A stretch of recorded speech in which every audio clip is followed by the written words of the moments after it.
На сегодняшний день под медицинским наблюдением в Кукмурском районе состоят 16 человек. Из них 9 это приезжих из-за границы и 7 человек контактных больных, приезжих из Москвы.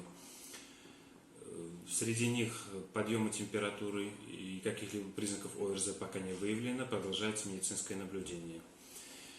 Специально для жителей Кукмурского района организованы телефонные горячие линии по номерам 27420 и 28420. По любым вопросам можете звонить по этим номерам, вам помогут, подскажут, необходимую консультацию даже дадут. Пока поликлиника и стационар нашей больницы продолжают работу только по неотложным показаниям, то есть плановых больных, плановых операций, планового приема у нас пока нет.